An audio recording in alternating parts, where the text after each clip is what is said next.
Hey guys, don't mind me. I'm just setting the screen up here. Take me a second to get the grow up on screen so you guys can see how that's doing. Hey, 4-name lady. I see 3 of them. I see 3 of those 4 names. So that's where we're at right there. Luke Day, what's up, buddy?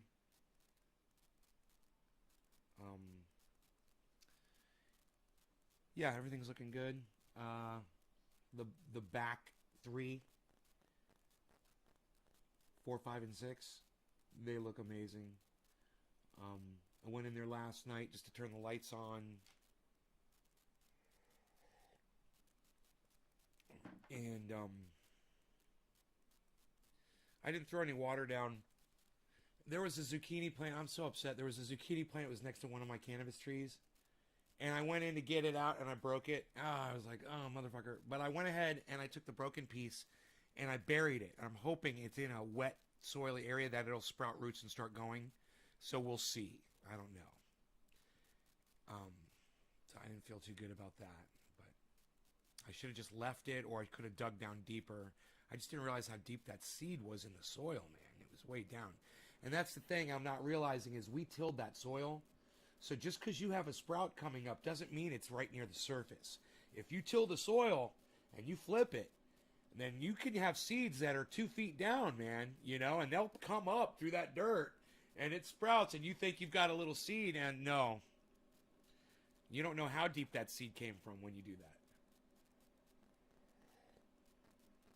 that. Let me say good morning to all of you. Ty is here. We have got Debbie, Luke, Hippie Chick. Hey, Hippie Chick.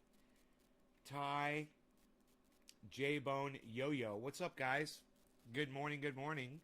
For those of you who want to see the waterfall, I think I can do that too. We got that happening out there. I was waiting for you to smoke this morning. Oh, really? Well, okay. Well, then let's do it because somebody's already dropped a digit. So it looks like I'm smoking. And that person was Luke. Luke. Thank you, Luke. Oh, let me turn my phone off. I was watching Jimmy Dore last night. They were live. You guys missed a fucking amazing show, by the way. None of you guys will go. I don't know why you guys won't go in there. But, there was 12,000 people in there. There was 12,000 people in there. I was one of them. It was an amazing show, and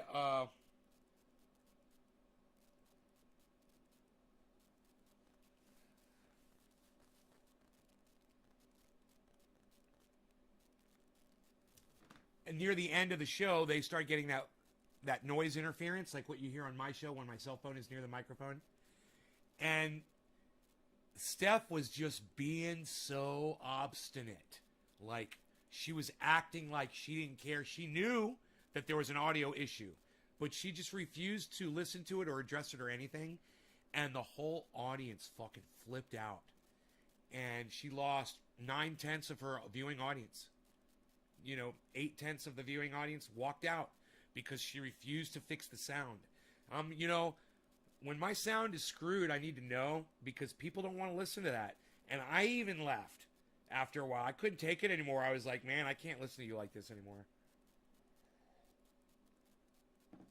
20 times in that chat, I put, Steph, move your cell phone in all caps. I wasn't going to super chat her. I wasn't going to spend money on it. I was just like, if she's going to ignore the chat, then that's on her. And she's going to have an hour's worth of video that's unusable. And that's what they did. They created an hour's worth of video yesterday that they can't take clips from because the sound was so bad.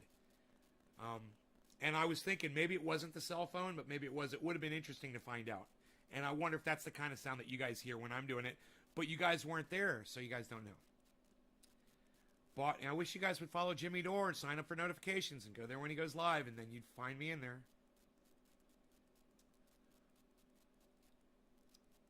Finally bought into crypto. Yeah, man, it's a good time to buy in while the market's still low. Cardano's already taken off. Cardano's at $1.35, guys. Cardano was like 99 cents, and now it's at $1.35. You know, and I bought fucking Matic. I should have bought the fucking Cardano. You know?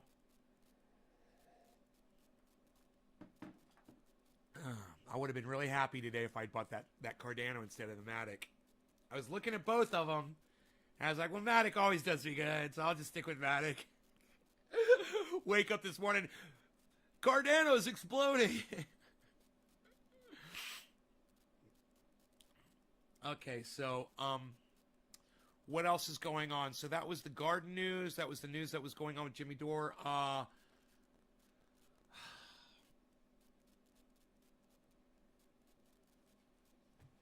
There was more to go with more to talk about with Jimmy Dore. Actually, what's going on with him and the Young Turks? I just love watching Jimmy Dore murder the Young Turks. He's murdering them. He is destroying everything that they ever built, and I love it. I couldn't be happier. You know, it's like when you have a favorite football team and you have a football team that you fucking hate the most, and your favorite football team beats the one that you hate the most. You know, and that brings you joy. This is what's going on with the Young Turks and Jimmy Dore. Is of all the people that I fucking hate the most on the internet, the Young Turks is probably in the top 5 probably. And Jimmy Dore is number 1 of the people that I love. So it's so fun to watch. And those of you guys that are paying attention to that, you know, like Steve Running, maybe,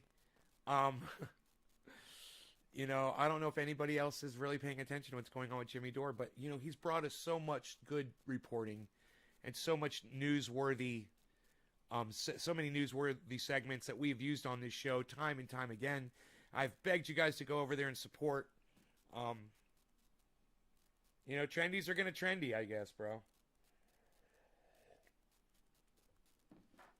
And I can't get any Jimmy Dore's fans to come over here and support me here. So I just stopped promoting my show over there for the most part.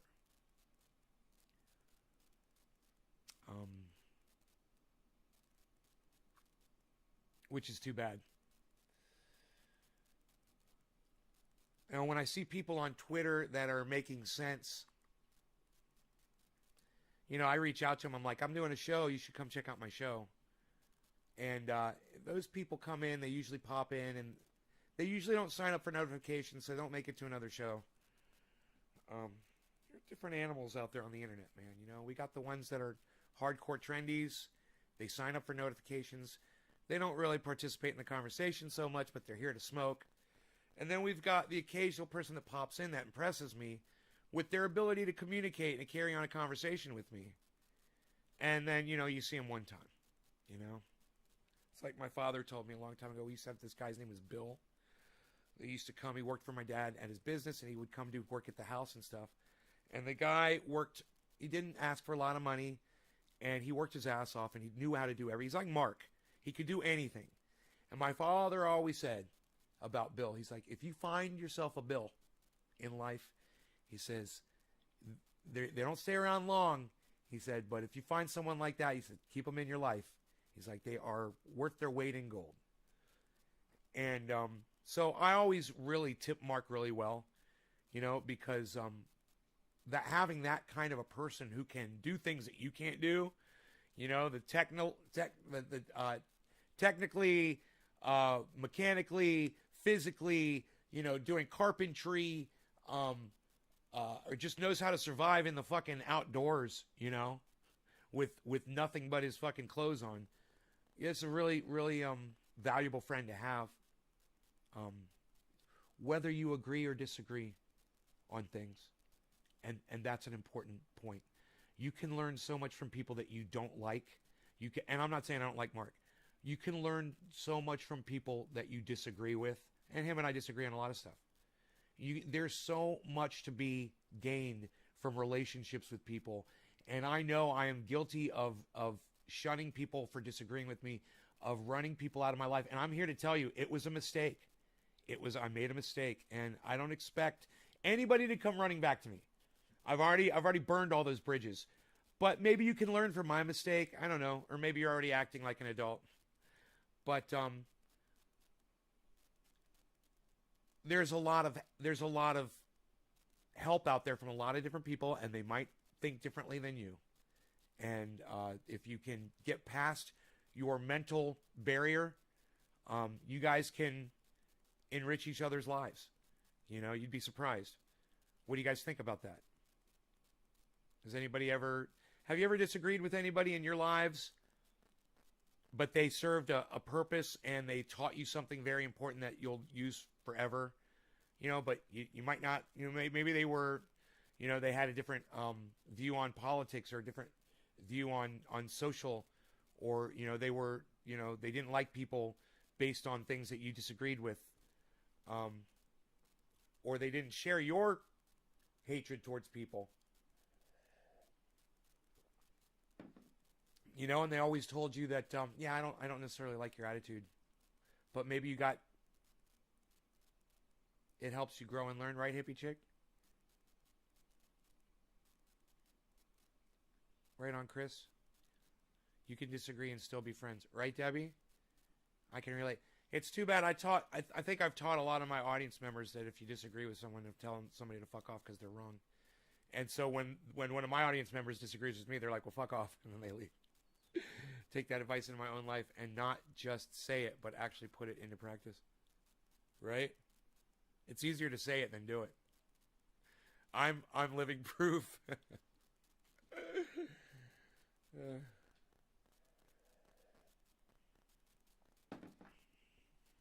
Bees. Wants to get up on the couch.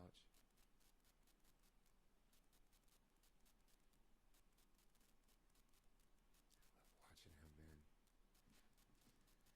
That big head. He's so cute. Oh, love that dog. Words of wisdom. Well, I hope that maybe that's something that somebody can walk away with today, you know, and have something helpful. I'm drinking my coffee. I've shifted my fast 2 hours. So I stopped eating yesterday at 6. And that means I can start eating today at 10 a.m. So 3 hours now I can eat again, which is great. I've been noticing a very, very slight loss in weight, but right now I've kind of hit a little bit of a roadblock, so we'll see if it keeps going down. I'm at 182, 181.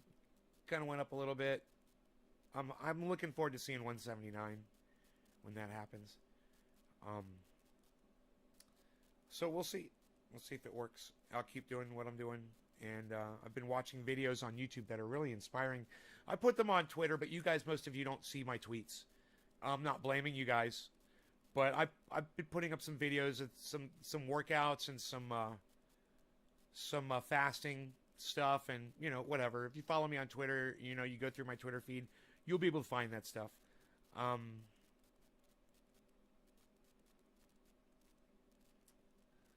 And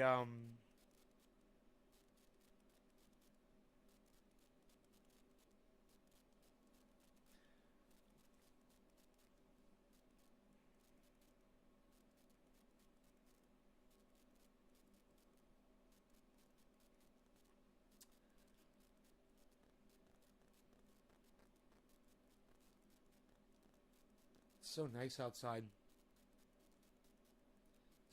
61 degrees. Got the door open. Fly came in here. Little fucking fly. Get out of here, fly.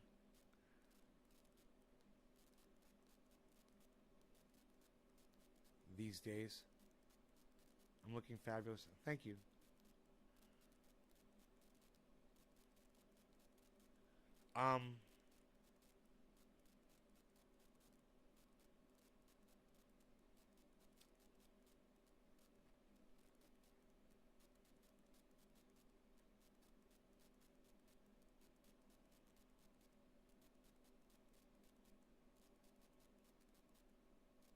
Man, I watched a really good video this morning. I don't know who this guy was, but he was talking about Jimmy Dore and Jank, the Young Turks, and he was explaining how this whole thing has gone down with Jimmy and Jank. Harley, go eat your food. I swear, I wish I had a noisemaker.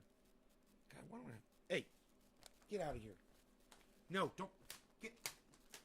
Chase him with an envelope. I'll chase you off with an envelope.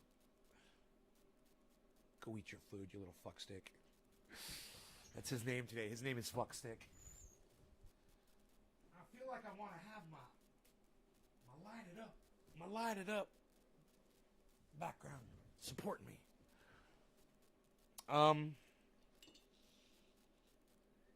But anyway, this guy, it was on my Twitter feed. I don't know if I shared it. I think Jimmy may have retweeted it, so maybe I'll be able to find it. But I don't know who this guy is. But man, he went so in depth into, he's like a 15-minute video about what happened between Jank and Jimmy. And he really gets into it, man. And for those of you who don't know what's going on, months ago, Jimmy Dore started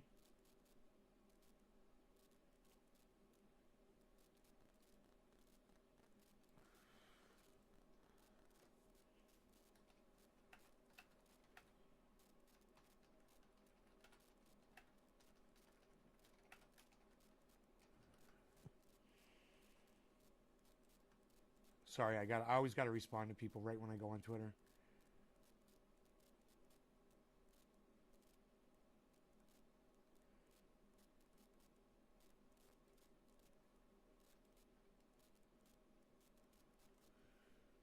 So, Secular Talk Kyle tweeted out, so the McAfee thing is fucking weird.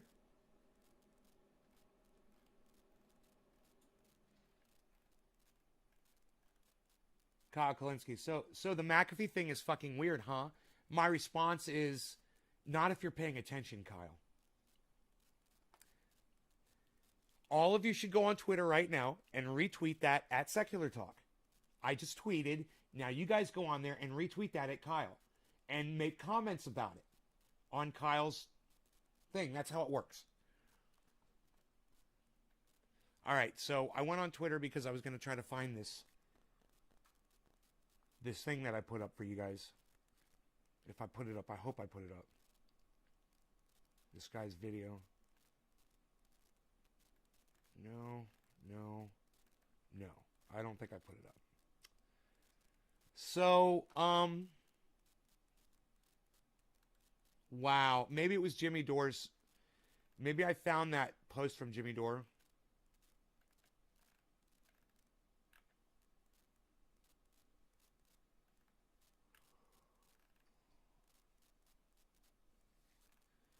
Wait, I think I'm going to find it. I think it's going to be in my feed here. Yeah, because I saw this tweet last night or this morning.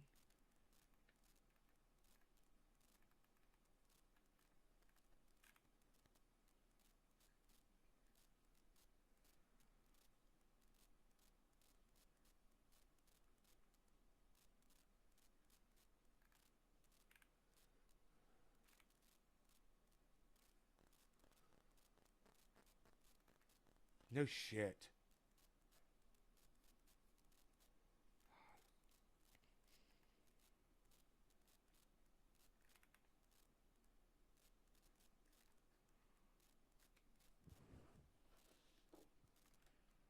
Oh, fuck. So much to do on Twitter, man. I'm sorry. I've got to do this.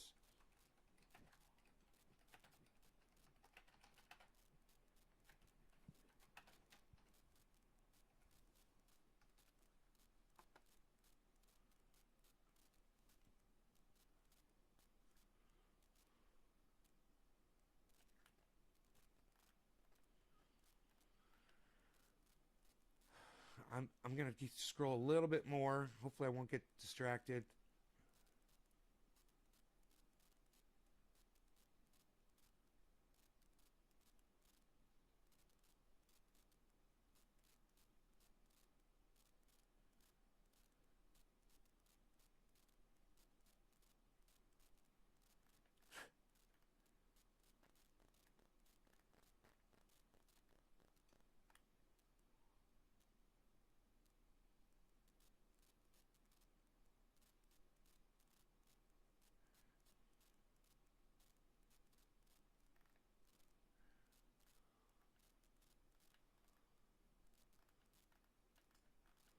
right, so I guess I'll just go to Jimmy Dore's page.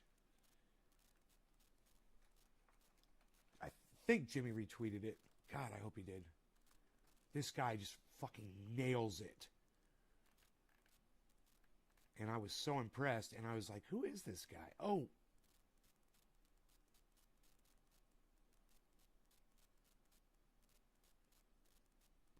I found it. I fucking found it. Wow. So, I'm so glad I found it. Let me retweet it while I got it right here. Let me retweet this.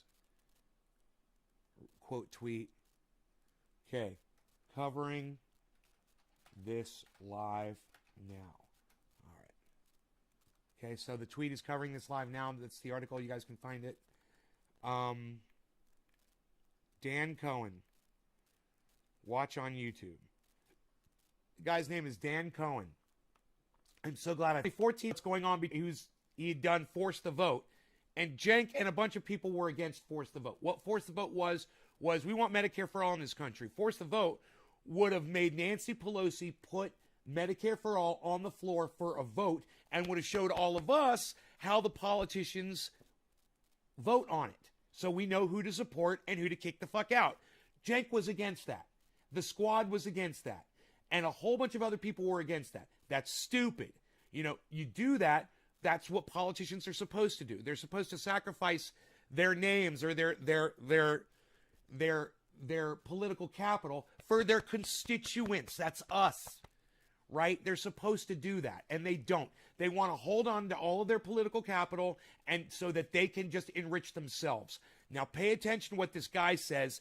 This guy nails it. And I'd never seen this guy before, which is why I was like, whoa, who's this dude? It's already got 20,000 views, too. All right, check it out.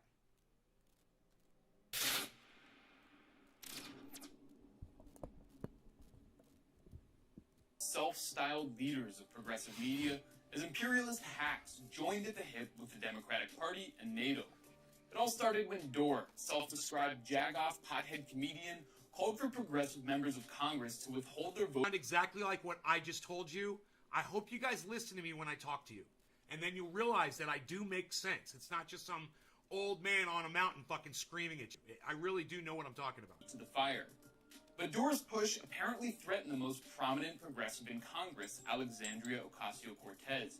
After she rejected his tactic in a series of tweets, deferring to the House Speaker she's referred to lovingly as Mama Bear, a group of his tactic that he learned from her.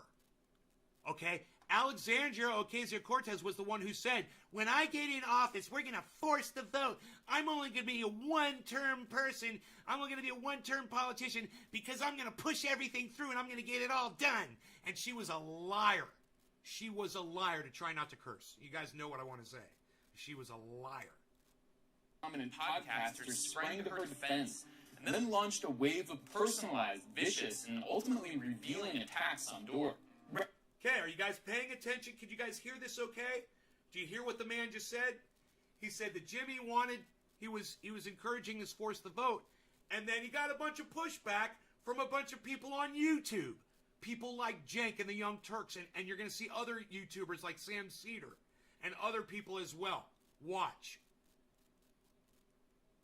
In my home, your name is spoken with respect and honor, most honorable nay. Thank you, Sean. So is your name spoken here, Trendy Orca. Rather than debate the merits of his proposal, figures like Nomiki Konst, Anna Kasparian, Ben Dixon, and Nomiki Konst, and I want you to pay attention to a couple things here. Listen to what Nomiki does, what her hand in all of this is, and listen to her last name. What's her last name? Kuntz? What? Nomiki Kuntz? That's her name. Nomiki Kuntz. That's her fucking name. Listen. Nomiki Kuntz.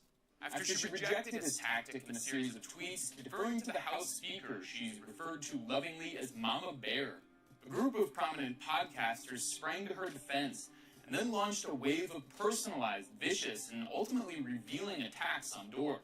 Rather than debate the merits of his proposal, figures like Nomiki Konst, Anna Kasparian, Ben Dixon, and Cenk Uygur honed in on Dore's personality. Nomiki Konst, Nomiki Konst, Nomiki Konst, Nomiki Konst, Nomiki Konst, Nomiki Konst, Nomiki Konst, Nomiki Konst,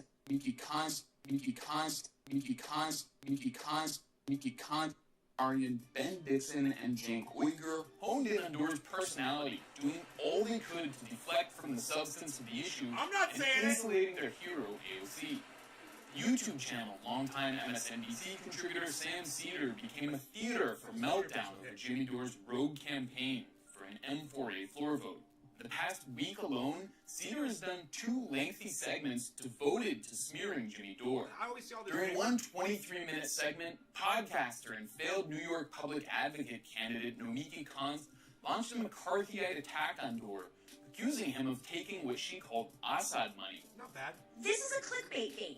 This is about fame. There are hosts on air who want to... Now, I know this obnoxious fucking music in the background makes it really hard to pay attention to what is being said. And I hate these fucking podcasters who think that playing music over them talking is a good idea. So you're a fucking idiot, bro. But that being said, try to listen to what Nikki Konst is saying behind the music, okay? Listen to what is being said here. It's very important.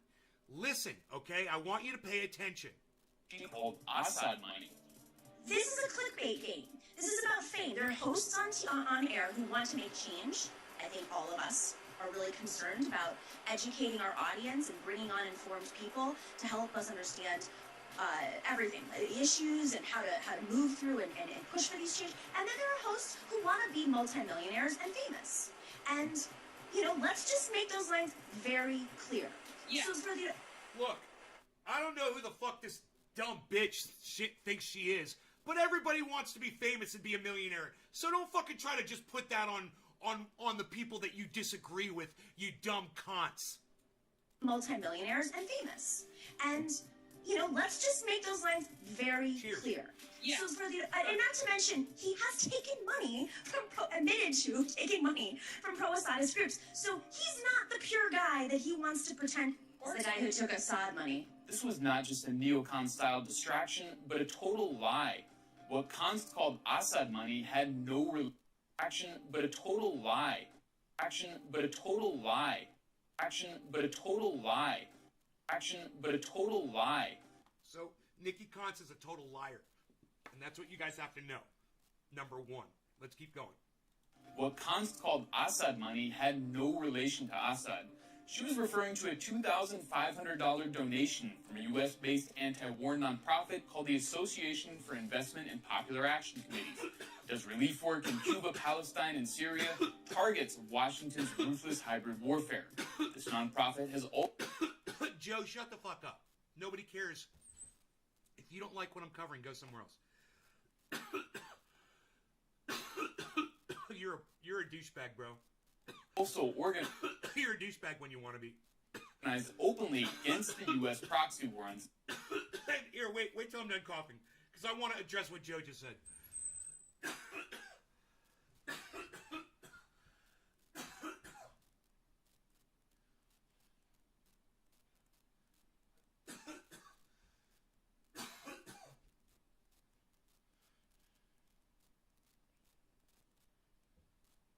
Joe, I know that you're all wrapped up in your little fucking crypto world, and you want to make money and be rich, and that's all you want to talk about is your money, money, money, money, money.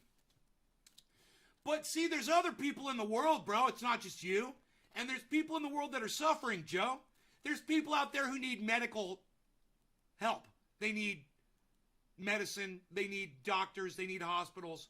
They need medical care. All right? Do you understand that much, Joe? You might be in great physical shape. Good for you. You're not the only human being on the planet, bro.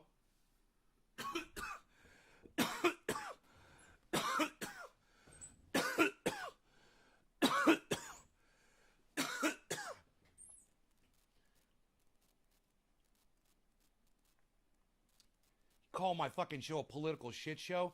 You're a fucking piece of shit for even saying that. I talk about politics all the time, you dumb fuck. All right? So if you're going to come in here, you're going to throw punches, man, I'm going to fucking punch the fuck out of you. All right? So we're going to keep going here, but first, when you say that this stuff is irrelevant, how is our health care in this country irrelevant? How is my mom's health care or my sister's health care irrelevant? How is Jimmy Dore's health care irrelevant? How is yours and my health care irrelevant? How is anybody watching the show or hearing my voice now or in the future? How is their health care irrelevant? Your health care is always relevant. Always. Do you understand that part of it, Joe, before I move on? You understand that health care is relevant? Before I make my next point? Can we at least get that far? Because, hey man, if you're not healthy, if you're sick, or if you're dying, or if you're dead, you can't enjoy all the money you make in crypto, dude. Does that make sense to you, Joe? Answer me. I'm going to call you the same thing I call my fucking cat, fuck stick. Answer me, fuck stick. Thank you, Tabitha. I appreciate that. Especially when you use it for worthy causes, Trendy Orca. Crazy Karen dropped a 5. Thank you. You're hosting me on Twitch.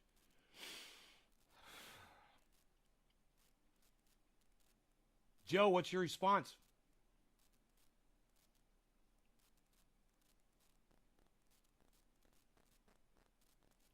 I ain't got all day to sit here and wait for you. Let's go back to this guy because this guy makes so much fucking sense. And I want you guys to pay very close attention to how these people literally attacked Jimmy Dore personally over this. It's all going to charity. I could care less. It's all going to charity.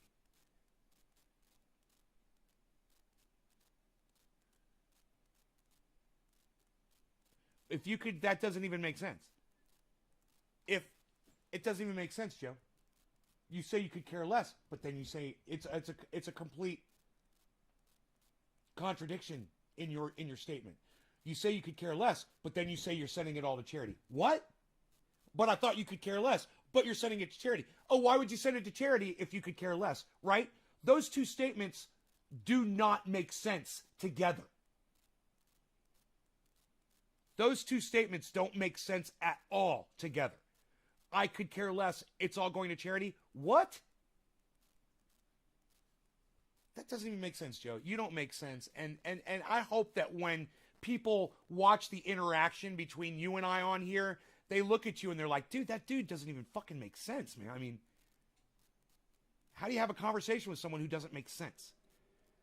I could care less. Oh, but here's all my money for you. It's all going to charity, but I could care less. What? What? Think about that, Joe. What?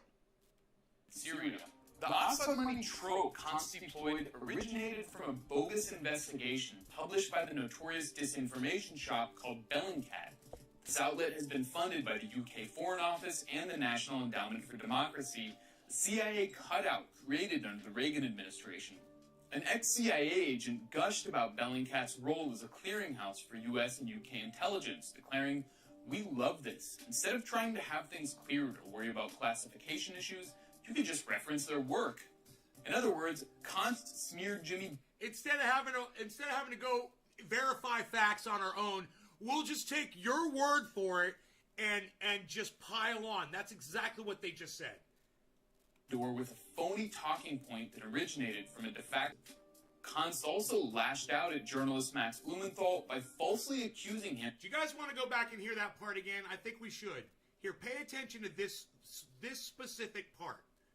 All right? We're going to go back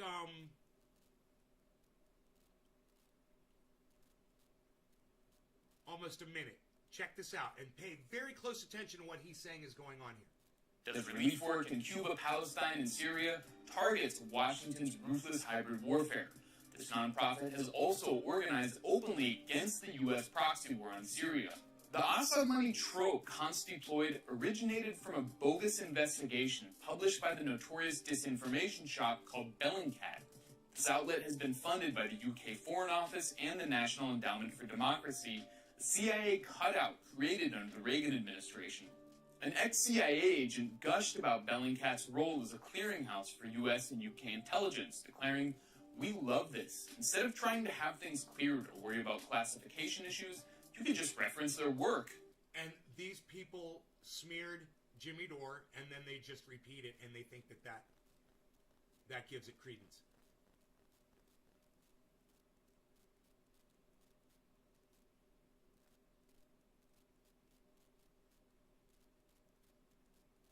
Healthcare is important. So let me make my next point. Thank you, Joe. I was waiting for you to respond. You said, this is great content. I agree with him. I don't know what just happened. It's like, Joe, did your wife just beat you over the head with a baseball bat, push you to the side, and now she's typing for you? She's like, this is great content. I agree with him. Shut up, Joe.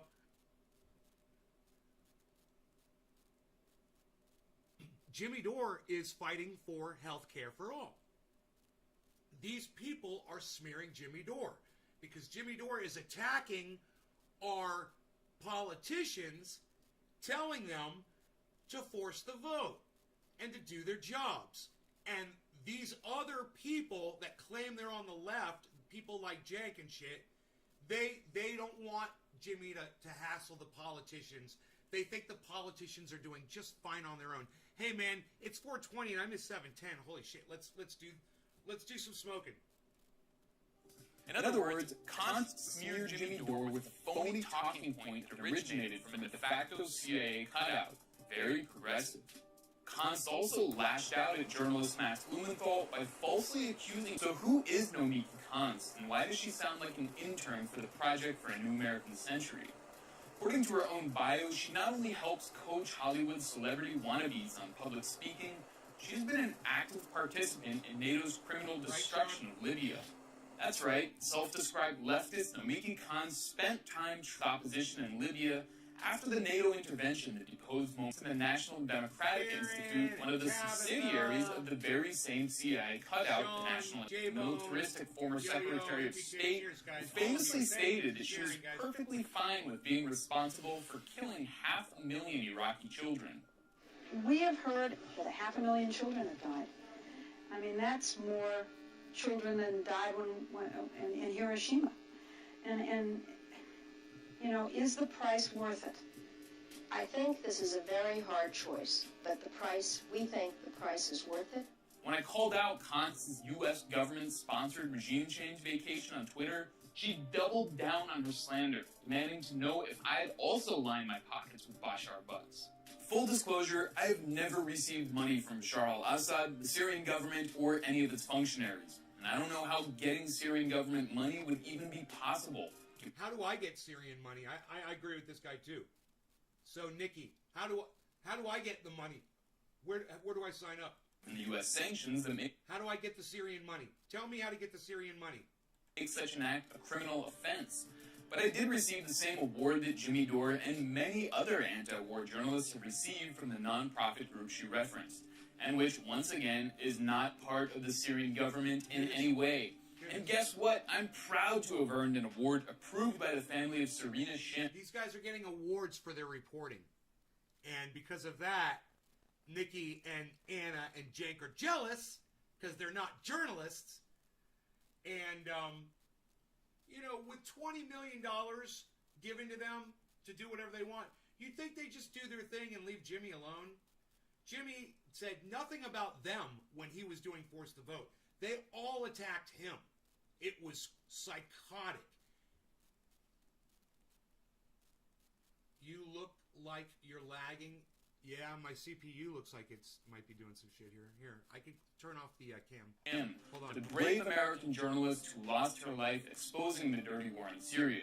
Beyond her part in bringing slavery back to the African continent, Nomiki Kant was trained as a millennial thought leader by the Truman National Security Project, a Democratic Party-aligned pro-war think tank that helped groom noted revolutionary leaders like Pete Buttigieg and Michelle Flournoy. The Truman National Security Project was formed to create a new generation of hawkish Democrats rethinking security questions in a post-9/11 world. Nomiki seemed to fit perfectly with the brand. Here's millennial thought leader Nomiki Kant discussing her time in Libya in a 2013. Joe, not everybody can afford health care. Is your head that far up your ass? That's why your head is bald. Because you keep shoving it up your ass all the time and you've rubbed your hair off of your head. Stop shoving your head up your ass, Joe. You're not the only human on the planet, Joe. What the fuck is wrong with you, Joe? Think, Joe. What is wrong with you? You don't even make sense. I really don't need insurance, says Joe, everybody. Joe doesn't need insurance, everybody. Joe doesn't need Medicare for all, everybody. I want everybody to know Joe Hinckley doesn't need Medicare for all. And neither does Cenk, and neither does Anna, and neither does Nikki Kontz. None of them. No, and neither does John Iadarola, and neither does Emma Vigeland, or neither do these other people that he's about to mention as well. No. Interview. When it comes to NATO, all I witnessed was Libya being incredibly grateful to NATO. Crispy Chris says, healthcare in America sucks. My wife and I can't even get major surgery. We need paying for health insurance, dental deductibles takes any other money. So we suffer like others. Oh, no, Chris, it's okay. Joe doesn't give a fuck. Joe doesn't care about you, Chris. Fucking Joe doesn't care about you because Joe can afford to pay for Joe. Right? You see this, Joe? There's people in the world besides you. You dumbass. Man, I'd like to have Medicare for all personally myself, too. I'm sick of having to worry about what plan I'm going to be on and what my goddamn co-payment is and how much the deductible is and if my monthly payments are timely and all of that bullshit. You're an idiot, Joe. Because it was so targeted. You go by these buildings where NATO struck the building, and it exploded. It was amazing. Even in 2015, long after the liberal hawks who pushed Obama to strike Libya had been wholly Were you guys getting an echo on the sound? I'm sorry if there was. Let me know if there was an echo on the sound. discredited, and the country was in perpetual chaos, Kant stood by her support for the attack, tweeting that the neocon senator Marco Rubio was right about Libya. At the same time, she was regularly appearing on Fox News to shill for Obama's wars in Syria and Iraq. Okay, listen. He's got video of Nikki going on Fox News saying that the United States government is fine to be in other countries dropping bombs. Nikki, right? The one who's accusing Jimmy Dore of being some kind of a pro-war monster, which he's not. All right, I'm sorry. Nobody said there was an echo, but now I know. No, Miki, did you hear anything new from the president today? You know, what the president did today was he explained what he's accomplished, what the administration has done with the rest of the world, with the coalition of Arab states, the world coalition, in attacking ISIS at its core in Iraq and in Syria. He's talking about cutting off the head of ISIS. You know, the time Are they contained? They're more contained than they've ever been. They're not spreading as of last week. When you look at military, when you look at the troops on the ground there, they're being attacked militarily. It is America's amping up of intelligence. It's America's amping up of national security and internet security. Sure. Like Nomiki Kant's Young Turks personality, Anna Kasparian took it upon herself to defend AOC against the powerful Beltway lobby of pothead comedian Jimmy Dore and his supporters. She accused him of never acting in good faith and tweeted that his... And what's funny is both Jimmy and this guy are using the term pothead negatively. Jimmy does it in a self-depreciating way. He calls himself a pothead to put himself down. This guy's parroting that in the exact same way that Jimmy is. He's using it in the exact same way. I don't like the term. And I don't think either of them should be using the term. But at the same time, do you hear the negativity in it now? Do you hear it? The pothead comedian in his garage, the loser, shouldn't be able to accomplish anything. The pothead. Do you guys hear it?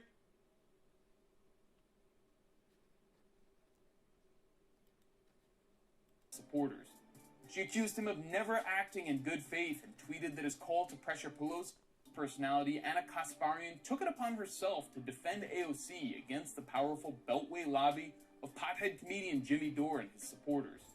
She accused him of never acting in good faith and tweeted that his call to pressure Pelosi... You need to understand the context of the word pothead with this, and then you understand the use won't piss you off, because Jimmy Dore calls himself this on every show.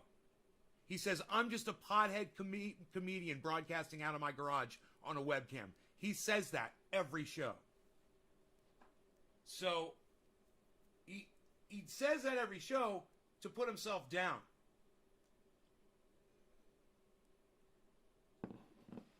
to make him sound less of what he is. He's using the term negatively.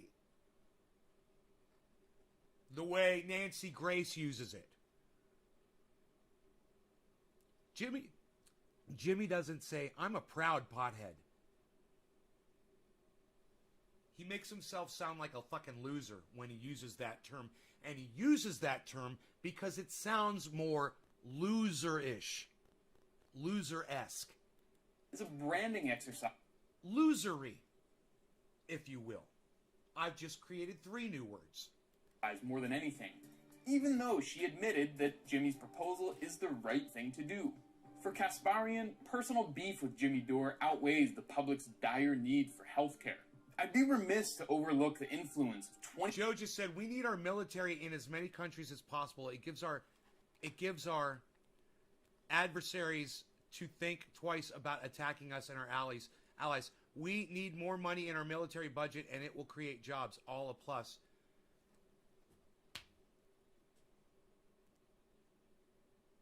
I disagree with you, Joe. I completely 100% disagree with you.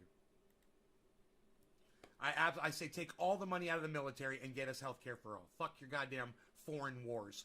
You know, who the fuck are we to dictate what goes on in other countries? Nobody's attacking us.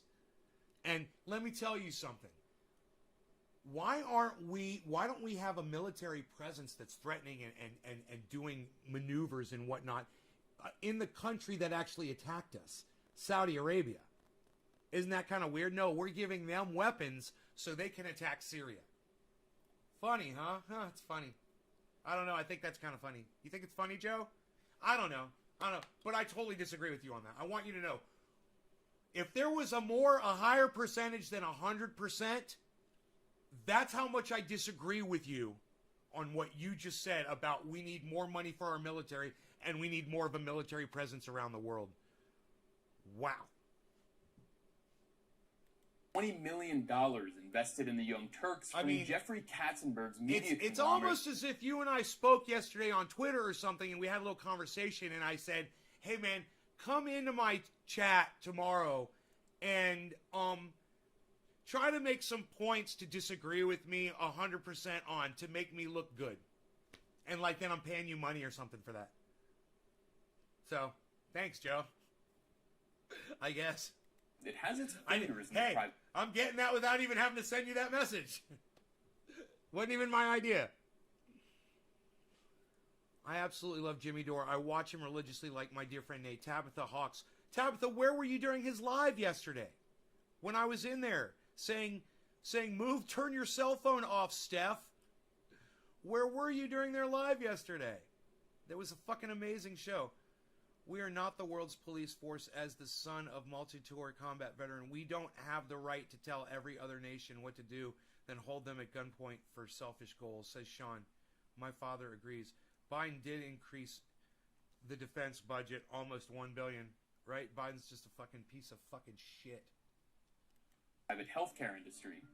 2019, Katzenberg developed a smartphone app to help healthcare giants with mobile marketing. Like Nomiki Kant, Anna Kasparian brands herself as a progressive and even a socialist while participating directly in NATO propaganda operations.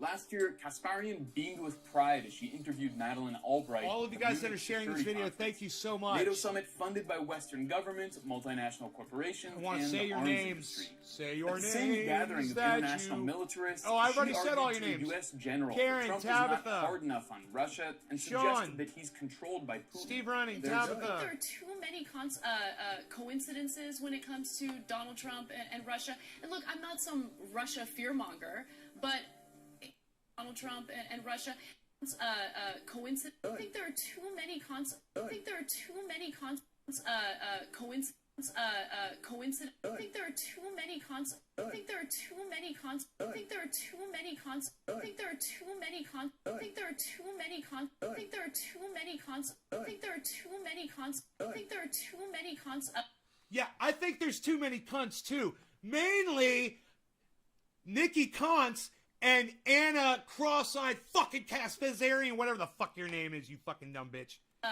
Coincidences when it comes to Donald Trump and Russia. And look, I'm not some Russia fearmonger, but he questions the legitimacy of NATO. He questions whether or Hey, not she it was said really it. that big of a deal She for said it. Russia to annex Crimea. He was very reluctant to implement those sanctions. He is very complimentary to Vladimir Putin. I mean, it's just his actions really do speak volumes. Kasparian also denigrated leftists who dared to question the avalanche of anti-China propaganda, demanding that they be honest and just accept State Department talking points lock, stock, and barrel. But I also have an issue with some people on the left who aren't honest about the actual abuses that take place in China, right? And the abuses that take place in Hong Kong now, Taiwan. I think the Uyghur Muslims and how they're being sent to these camps. No surprise, Kasparian had little interest in reporting on the persecution of Julian Assange. When his extradition trial kicked off, her viewers had to pressure her to even cover it at all. Kimber Maddox says, free Assange, he's being tortured. You have more subscribers than any other progressive media outlet. Please cover his court hearings. I promise you we'll look into that. The most consequential trial of the century isn't even on the radar of the corporate NATO propagandist Anna Kasparian. Perhaps the most unhinged Jimmy hater is Ben Dixon, the podcaster who speculated that Dore was actually an FBI operation to destroy the squad and prevent Medicare for all. Fuck Jimmy Dore. This stuff is sociopathy. What he is doing is cashing in on your anger, but he's cashing in with a strategy that's going to leave you without Medicare for all. He is literally, at this point, COINTELPRO for me. He is a Fed at this point. This is the same Ben Dixon who spent years smearing Julian Assange and providing left-wing cover as the actual Fed. We need to incentive people to save money. We can afford a $200 cell phone bill, a $1,000 car payment. Dude, no, we can't afford a $1,000 car payment and a $200 cell phone bill. You don't understand. People can't afford that shit. Not to mention having a new phone on every release. No, people don't get a new phone on every release, bro. I don't. I still have the fucking S9, bro. I still use the fucking S9. People don't do that. You're lying to yourself, man. People who can't afford health insurance should carefully reconsider in auditing their lifestyle. Hey, Joe, there's people out there who can't work. Do you understand that? What are they supposed to do? What's someone supposed to do that can't work, Joe? What's someone supposed to do that's needs care all day in their home and they can't work? Where are they supposed to get this help from? How are they supposed to audit their lifestyle, Joe? What are they supposed to do?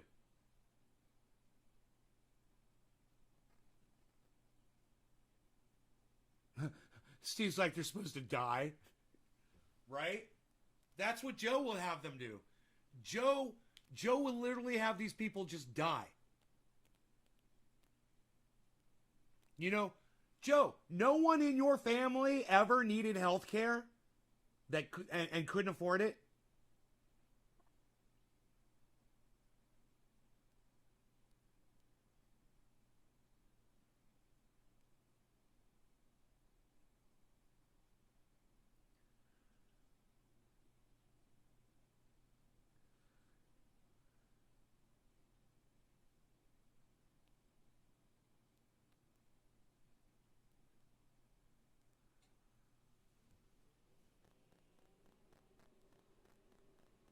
You have a $70 Android, and that's a lot for me, says Tabitha.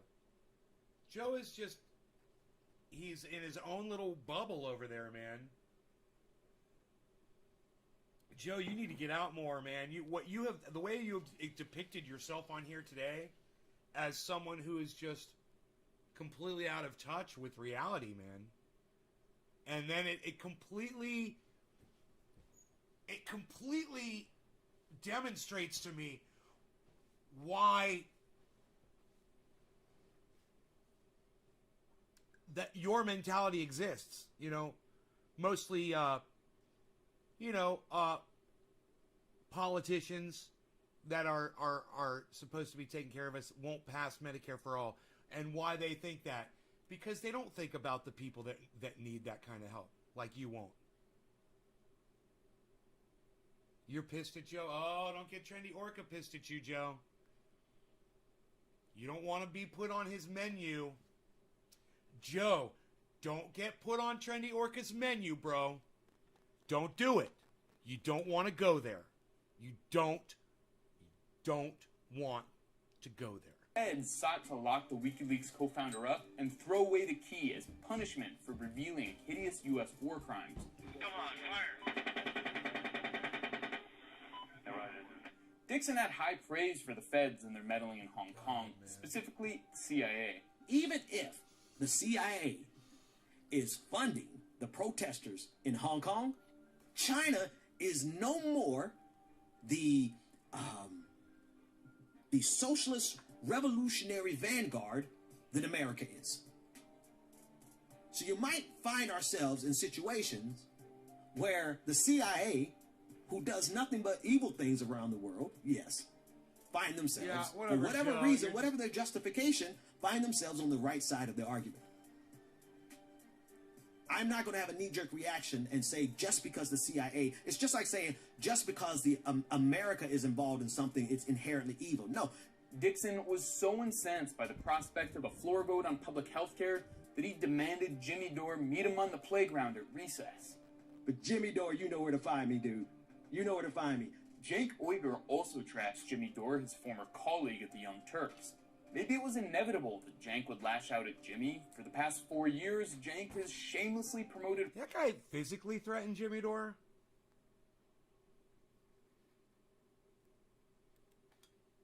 ...at recess. But Jimmy Dore, you know where to find me, dude. You know where to find me. Who is that guy? I'm not going to have a knee-jerk reaction and say just because the CIA, it's just like saying just because the America is involved in something, it's inherently evil. Who is this guy? Dixon was so incensed by the prospect of a floor vote on public health care that he demanded Jimmy Dore meet him on the playground at recess. But Jimmy Dore, you know where to find me, dude. You know where to find me. Jake Uyghur also trashed Jimmy Dore, his former colleague at the Young Turks. You know where to find me? Maybe it was inevitable that Jank... I think he's talking about having a debate, not meeting him on the playground. Okay, I got it. ...would lash out at Jimmy. For the past 4 years, Jank has shamelessly promoted Russiagate, claiming an undeniable Trump-Russia connection. You don't want to threaten Jimmy Dore with violence. When Jimmy Dore goes live, there's 12,000 people watching him. That's just when he goes live, man. And he's a news guy. You know, you don't want to go physically threatening somebody like that. That's just stupid. Because at one point, that guy's going to be out in public and he's going to run in to some of those fans. You know? He's going to have a Jimmy Dore waiter or waitress serving him in a restaurant. You know, it's kind of like Fight Club, where in the Fight Club, he starts talking about who the people are that are in Fight Club. He says, we're everyone. You know, we're the people that deliver your newspaper and your milk and set it outside your door. You know, we're the guy installing the alarm system inside your home. You know, you don't know where the fuck you're going to run into a fucking Jimmy Dore fan at. And, you know, it's just like, you don't want to fucking threaten physical violence. And I don't think he's that fucking stupid to do that. And, this guy's kind of putting him, you know, he kind of threw him under the bus. I will say that. I think he just threw Ben Dixon under the bus a little bit. But Ben Dixon deserves it because Jimmy Dore does not deserve to be thrown under the bus for telling politicians to do their job to get Medicare for all. That's all. That's all that is. So you're going to attack Jimmy Dore personally, and you're going to start trying to find all of his little skeletons and to drag those out and to start dragging his name through the mud all over the internet when you're supposed to be helping do the exact same thing and you should be giving him your support. Doesn't matter who he is. He's trying to get Medicare for all. Why? Oh. Because you're really not for Medicare for all, are you? You're for Joe Biden and Hillary Clinton And that's what it really comes. And whatever they want, that's what you want. Right? That's what it comes down to. You're not real progressives. You're just bought off now and still, going under the disguise. You're wearing the progressive disguise. Picking up Cold War hysteria. So I think that there clearly is collusion based on the publicly available evidence. I think the Russians during the election, did they interfere, quote unquote interfere? Yes. Did they do the fake news? Yes. Did they buy those troll farms do tweets? Yes. But after the election, Putin pulls him aside and says, we did all that money laundering together. We just turned that in, and you're in a world of trouble. You're going to go to prison. So here's what you're going to do for us. And then Trump proceeds to do just that.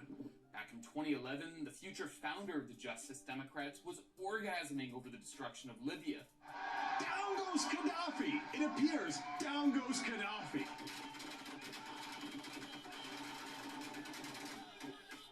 Down goes Gaddafi. It appears down goes Gaddafi. And when Neera Tanden, who proposed stealing Libya's oil to balance the budget, was recently selected as Biden's Office of Management and Budget Director, Uyghur tweeted that he's rooting for her. And then there's the time that he declared his support for our guys in the CIA. It's no coincidence that the pundits who are circling the wagons around AOC and seething at a comedian for pushing for a Medicare for All floor vote are also a bunch of pseudo-left imperialists. They've positioned themselves as guard dogs and gatekeepers of the Democratic Party, a pro-war, pro-Wall Street political cartel that fights the authentic anti-imperialist left harder than it takes on right-wing Republicans. If there's any positive to take away, now we know who's part of the struggle to improve the lives of working people in this country and end wars abroad, and who's standing in the way. There it is. Now we know who. Look. Pay close attention to Jimmy Dore. He wants to end the wars. He wants Medicare for all. He wants universal basic income. He wants to end student loan debt. He wants all of the things that the majority of people in the United States want. And what a lot of people around the world already have. And that look at the United States and say, man, you guys are just, for sacrificing your freedom, you guys don't get much in return.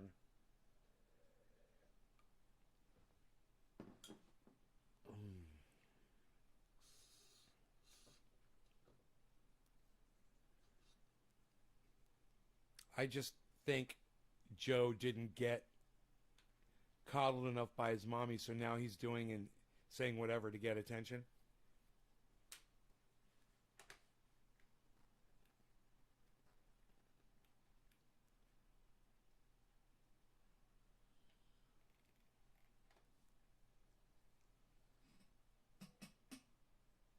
Joe's just talking massive shit today.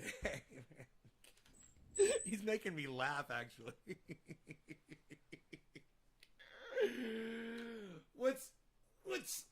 It's funny. Everything that Joe has said is funny, but it's sad because I'm pretty sure he means it all. And that gives you, right there, it gives you a good idea. I think I said this before, but I'll say it again, of the sentiment that drives people who are anti-progressive. It's not just Joe. He's in here representing an entire, you've got libertarians, you've got Republicans, you've got hardcore Democrats like the people that you just saw, that he just exposed on there, like Jank and Anna and all of them. And that Nikki Const, all of them. They're Democrats.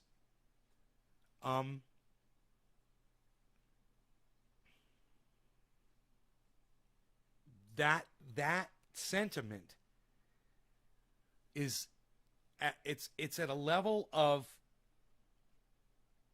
ignorance that can only be bought off. It can only be bought.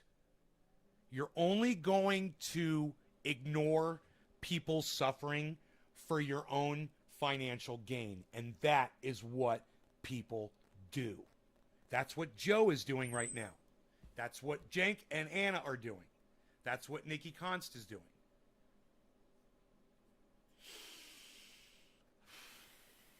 Cheers, guys.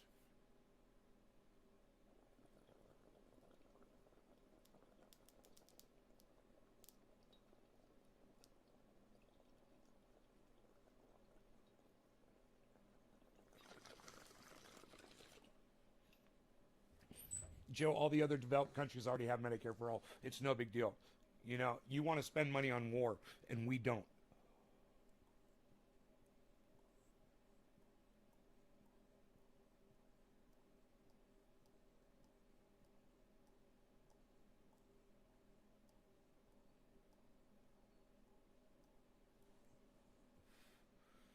You know, all you do is you make me look good, bro. Every time you open up your mouth in here, my response is you know, what most people are going to agree with, and what you're saying no one agrees with. You're pro-war. You're pro-intervention. Most people now aren't that way, you know? And you would rather take money that could go to healthcare and help people and spend it on war and killing people in other countries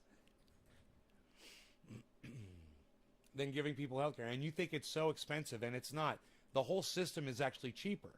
It costs less if we go to Medicare for all. It costs less. It saves us money. People are healthier. I don't expect you to understand that, but when people are healthier, it's a less of a tax on the medical system, and it overall costs less than the system as it is right now.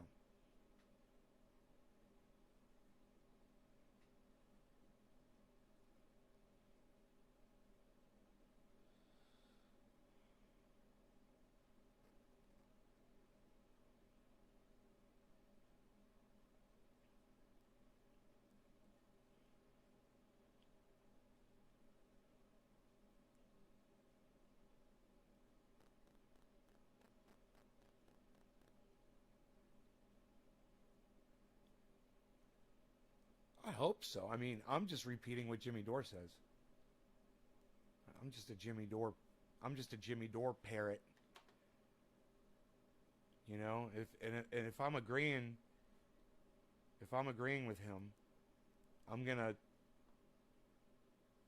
let everybody know.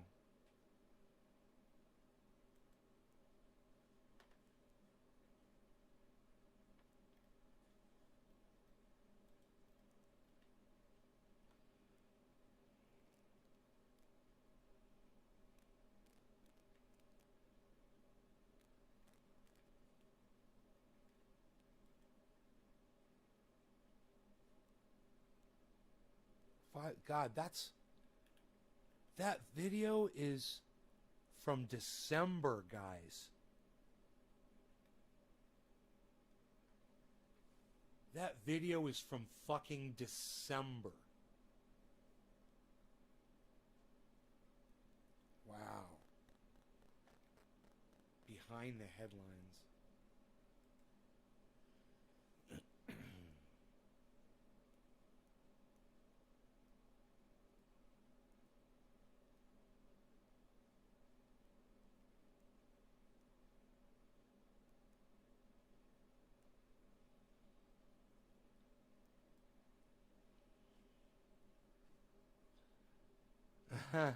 Chris.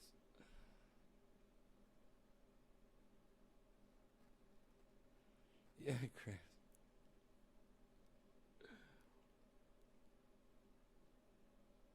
You're just greedy, Joe. We all know that about you. We remember I banned you from the live stream for being greedy, for displaying just a rabid amount of selfish greed and pride in your greed. That's nothing to be proud of, Joe. And what you're saying right here, man, what you're saying right here,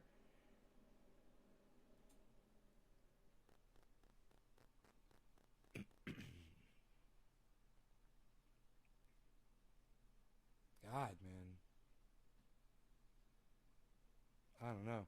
It makes me... I tell you what, Joe, I'm going to go ahead and block you from my live stream.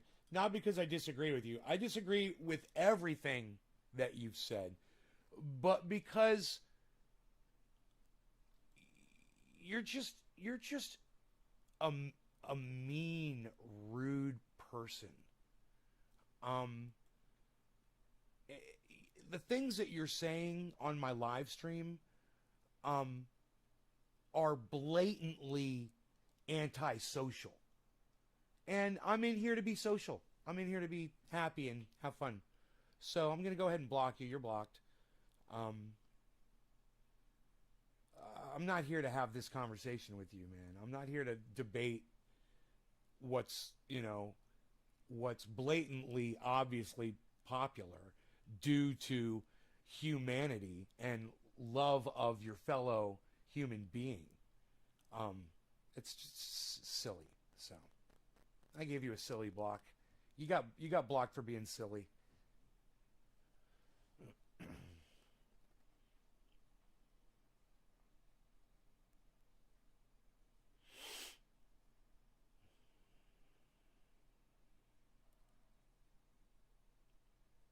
Hey, Nick.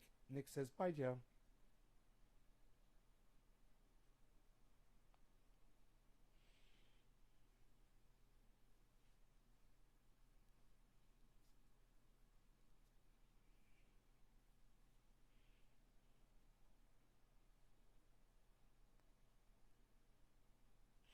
So I saw an old story from about 8 years ago where this guy that was a Nazi here in the United States, he had, lost his job and just turned towards Nazism and became like a leader of Nazi groups in his state and in neighboring states, and was well known and was up and coming in the Nazi regime here in the United States. And his 10-year-old son murdered him while he was sleeping on the couch. 10 years old. You guys ever hear about that? Shot him in the ear.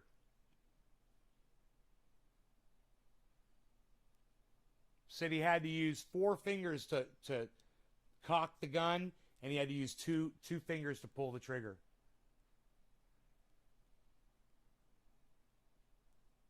They said he's going to be in prison until he's 25 years old, in juvenile detention until he's 25 years old, I think. I'm like, why? He was fucking 10 years old. His father was abusing him. His father was a Nazi and that was abusing him.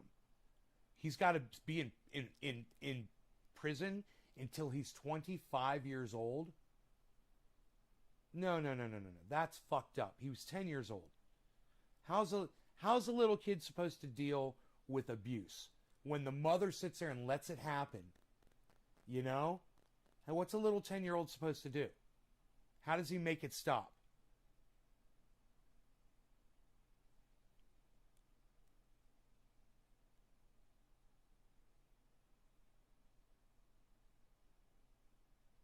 Hey, Treasure Coast Waters, what's up, Stukes? I'll try to remember that. TC Dub. Treasure Coast Waters. Abuse straight self-defense. This kid's supposed to stay in juvenile detention until he's 25 years old?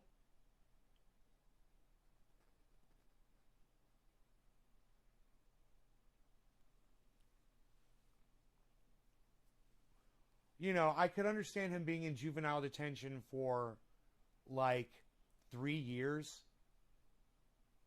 He's 10 years old. They said that he had a history of violence, that he had taken a phone cord and tried to choke one of his teachers.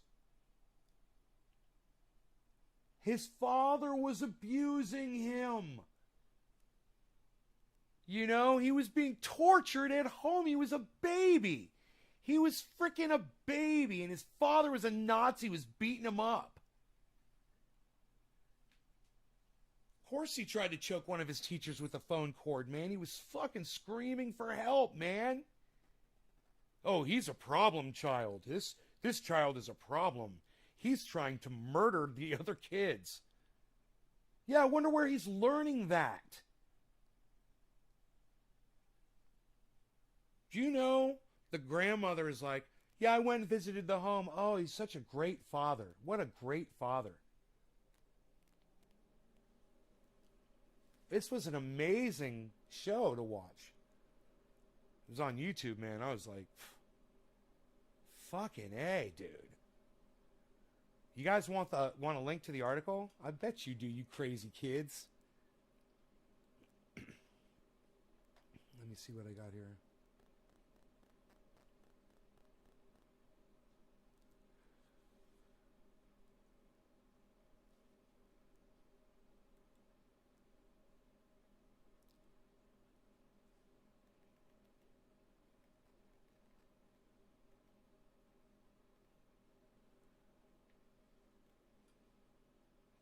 From CBS News. It's called The Murder of an American Nazi. I didn't even watch it to the end. In a situation, or believed he was in a situation. Dude. Here, I'll just show you. Let me show you a screenshot. I could show you this whole video. We could watch the whole video. You guys want to watch it? It's only 13 minutes long, man. I bet we can watch this whole video on here. It's a 60 minutes thing, and I don't think 60 minutes minds if you use their stuff on the internet. You guys want to watch it?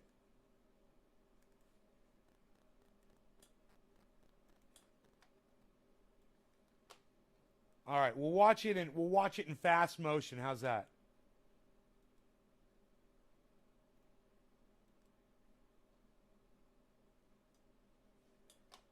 And I'll flip it over backwards.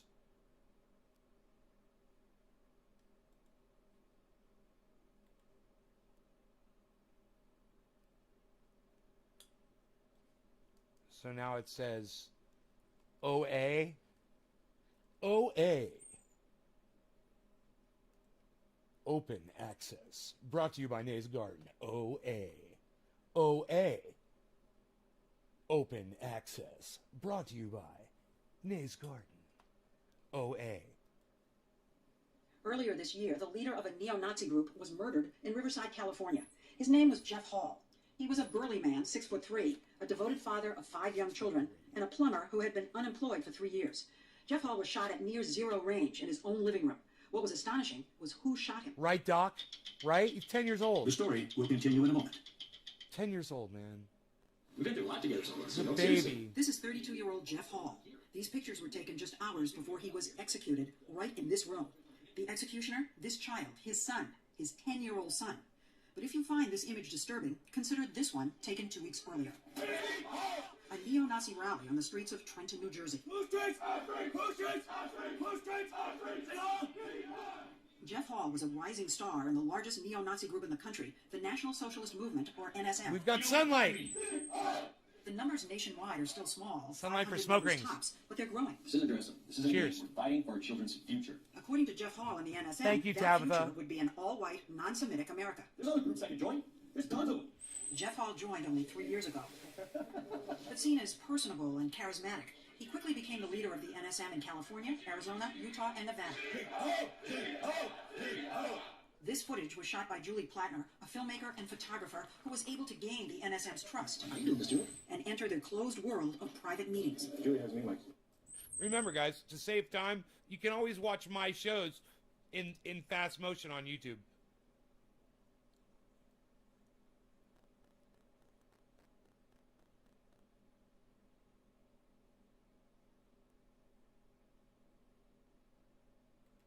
She quickly honed in on Jeff Hall. Jeff, nice to meet you. Jeff Hall cultivated a sense of family among his new recruits, holding his monthly meetings at his house with the kids around, including his son Joseph.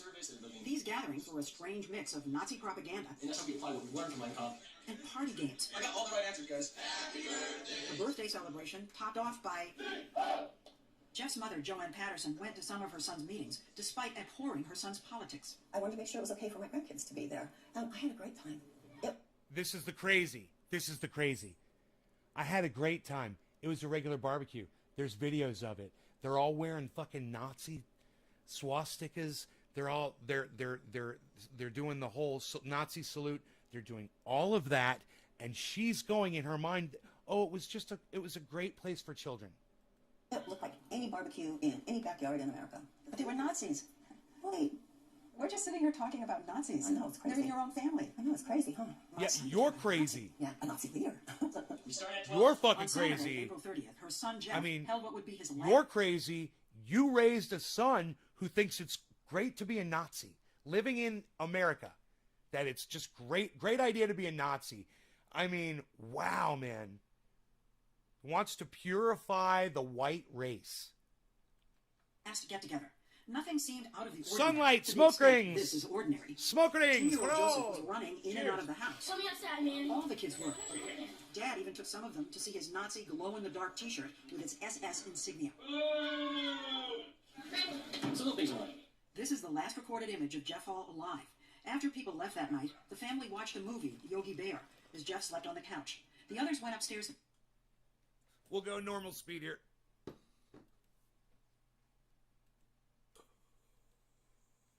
To bed. Then, at 4:02 a.m., 911 emergency. My son shot my husband. I need an ambulance. He's bleeding. How old is your son? 10. How old is your son? 10. Oh, my God. you were the first detective at the scene after the murder. Is that correct? That's correct. Detective Greg Rowe saw Jeff Hall dead on the couch. He says little Joseph, who was found hiding upstairs under his covers, described calmly how he had gotten the family's Rossi 357 Magnum from his dad's closet. Went downstairs. It's a big gun. I used to have a 357 Magnum. He described how he used his 4 fingers to cock the gun and used 2 fingers to pull the trigger. And he pointed at his ear. This was not a case of a kid thinking it was a toy and letting it go off by accident. There's no evidence that this was anything but intentional. Prosecutor Michael Socchio. When he was taken into juvenile hall, he was so little they didn't have shoes to fit him. So they had to go out and buy him a little pair of tennis shoes. He asked if he'd be able to keep the shoes when he left, which showed an absolute lack of understanding of what was going to be happening. The Department of Justice reports only 9 cases of a 10-year-old killing a parent since 1980. But then, how many American kids are raised by a Nazi?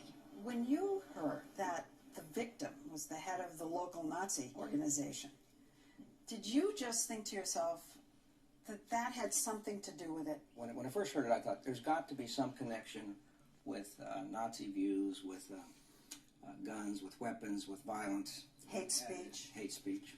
Hey, absolutely. The kid was in the meetings. He was right there. They were talking about hate. They were talking about violently removing people from the country. They were talking about purifying the white race. This kid was exposed to unbelievable amounts of hatred, racism, poison. You talk about indoctrination, man. This kid was raised to think that violence was the answer to everything. Yeah, sure. That was just about everyone's assumption. So we set out to discover why Jeff Hall became a Nazi 3 years ago. I think the biggest factor that contributed was the economy. When the housing market just fell apart in California, he had no work. He hadn't worked for 3 years. He was in construction. He was in construction. And that side of the economy just completely dried up. Completely dried up. And he tried and tried and tried to get work, and it's just scary. Poverty is a really scary thing. Jeff lived in the Inland Empire, a vast stretch of California desert east of L.A. It was among the worst hit when the real estate market crashed, ranking 5th in foreclosures nationwide. Entire communities became ghost towns. Unemployment reached 15%. Jeff was poor and angry with time on his hands when he came upon Jeff Scoop, commander of the National Socialist Movement. You have illegal aliens coming over the border, streaming over in hordes, taking American jobs. Neo-Nazis focused their tirades lately on immigrants and the so-called browning of America. Smoke rings for everyone! No longer have a beautiful lit up smoke rings right here! Basically, what Jesse Jackson and Al Sharpton do for the black people is what we do for white people. Well, not exactly. I read to Commander Jeff Scoop this from the NSM's website. All non-whites should leave this nation, peacefully or by force. Our ideal America would be an America that's all white. That doesn't mean everybody else has to leave, peacefully or by force. Wow. Our goal is a white homeland. I mean, the president's not white. Our attorney general's not white. So they should leave. What about Jews? They're also a race of people. So they should leave. Correct. He knows that won't happen anytime soon, but he's preparing. 10 white supremacists of various groups were on the ballot in 2010, including 3 for Congress. One candidate seeking local office was Jeff Hall. Jeff Hall ran for elections in California and took in almost 30% of the vote as an open national socialist. It was a good run. It was a great run. Beside that unsuccessful run for local water board, Jeff organized patrols at the Mexican border just a short drive from his home. They would show up fully armed with night vision equipment and round up migrants as they crossed into the U.S. 2 weeks before his death, Jeff bragged about taking his young son with him on patrol. My son was able to operate a Gen 1 night vision in the infrared scope. At the age of 9, my son's out at the port. So was being exposed to all that hate and talk of violence the reason Joseph murdered his dad? You guys get your clocks cocked and ready to rock around the board. That's how we do it. The more we looked, the more we realized it wasn't that cut and dry. There might have been some things that we didn't know about Jeff that we wouldn't have liked. Megan Hall, Jeff's sister, says she hated her brother's politics, but had always seen him as a model father. He was an amazing father and would do anything for his kids. Really? The guy that abused his kids was an amazing father? I mean, where do you get off? What's up, Dolch? Sounds like Washington. And, you know, my nephew would just look at him like he was his hero. But in the last couple of years, the hero changed, darkened. Whether it was the power of being a Nazi leader or the powerlessness of being unemployed, he drank more, she says, and was prone to striking out at his son and his wife, Krista. My brother had shown a different side to him. Not all the time. It was on random occasions, not predictable. He was beating up both Joe and Krista, is what we heard. Is that what you've been told? Yeah. Young Joseph told police that he decided to kill his dad to, quote, end the son versus father thing. Did he describe what the abuse entailed? He described his father hitting him, kicking him, pushing him. He found himself in a situation, or believed he was in a situation, that required some type of desperate act. What's unusual about Joseph Hall is that his solution to it was to kill. Most children don't think about, what I'll need to do here is kill my father. Dude, they do when they're raised with Nazi values, man. Why would he fucking say something so stupid? Well, most children aren't. Most children... Yeah, man. Look at the father, bro. How dare you blame this child for any of his actions at 10 years old, man? It's just... Man, I would expect a 19-year-old child to do the exact same thing. You know?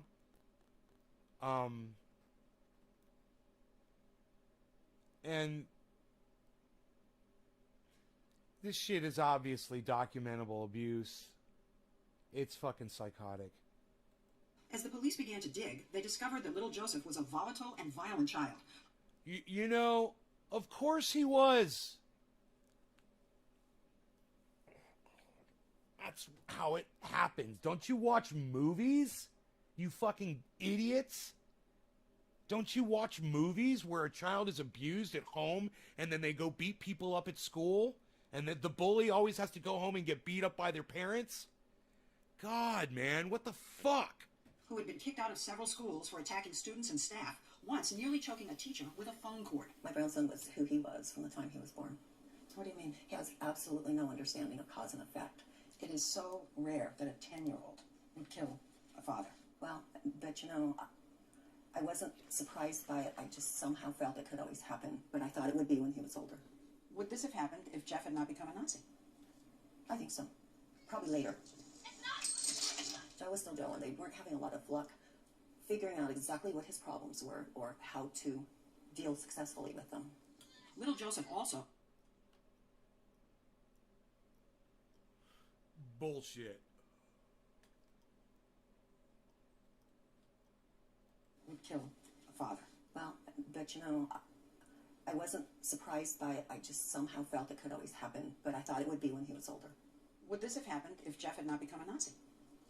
I think so. Probably later. I mean, if this guy was just abusive,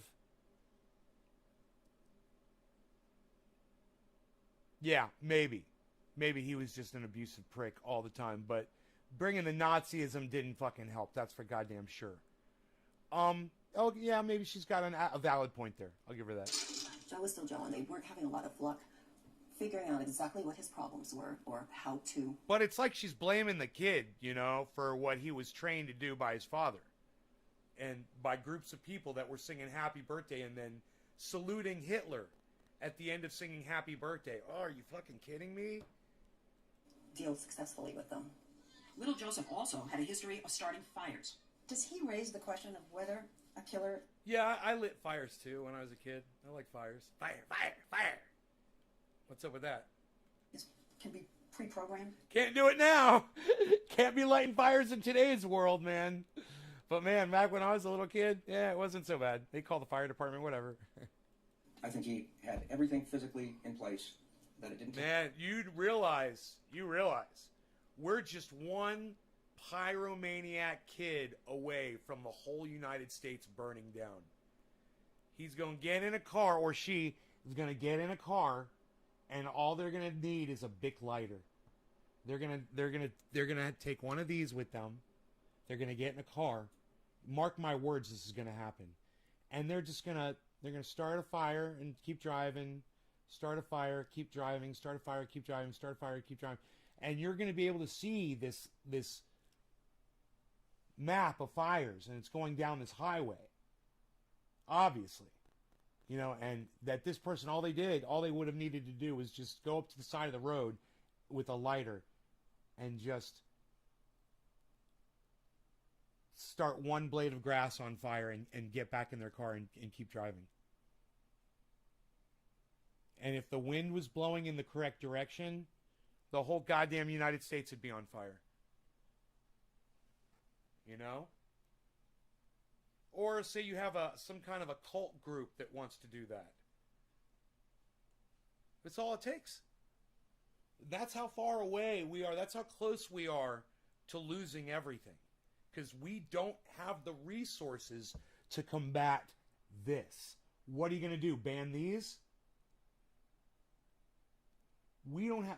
They'll just use a match. We don't have the resources. Take much to bring him right along to thinking that murder is appropriate.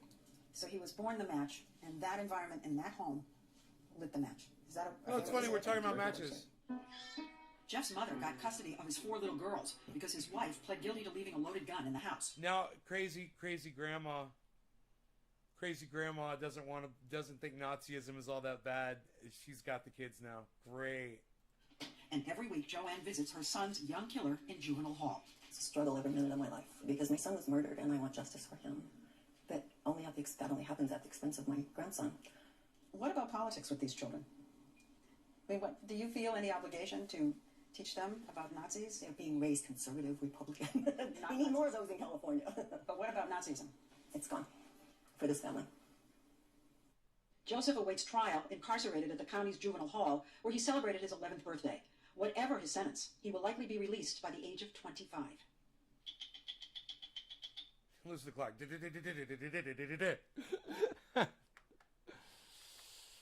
Oh, man. That's an old one. That's from 2011. 2011. That's some crazy shit, huh? I bring you the crazy shit. From years and years and years ago. The crazy shit. I bring it to you.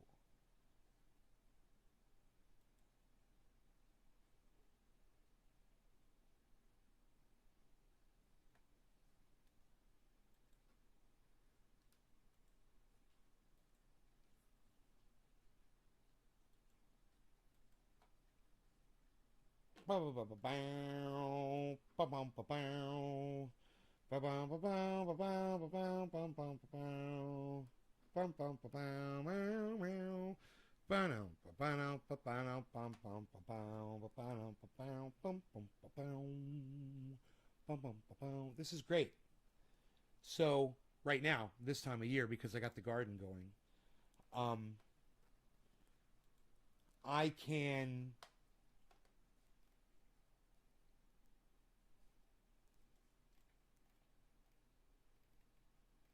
take it easy.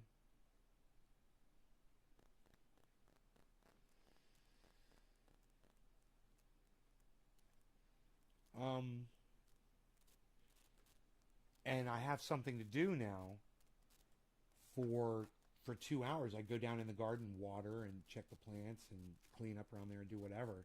And before I have the chance to eat, which is at 10 o'clock, doing this fasting thing.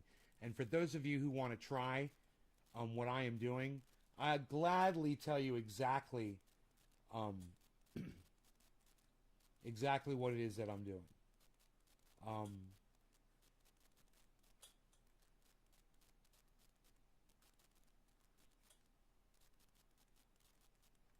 Okay. It's fasting.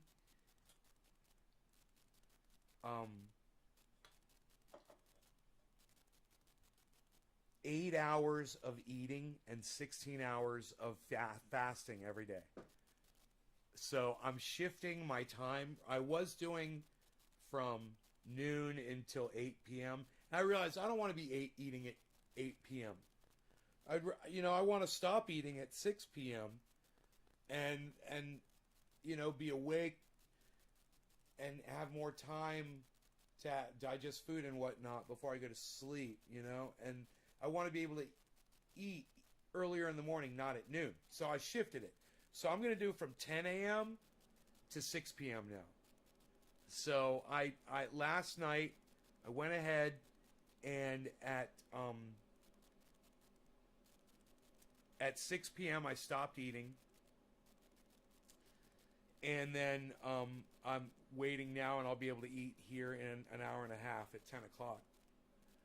And have like a normal breakfast and whatever, and just eat for 8 hours until 6 p.m. I could eat breakfast, lunch, and dinner, just normal eating, But if I exercise and I limit my sugar intake and I do all that stuff and I drink lots of water, I'll really drop weight faster. Right now I'm kind of hit a spot where I'm not losing any weight today, but when I start losing weight again, I'll let you guys know. And once again, I can leave that on while I go down there and water. I can leave the video up so you guys will see me down there working. Do I like grapefruits? Do I like grapefruits?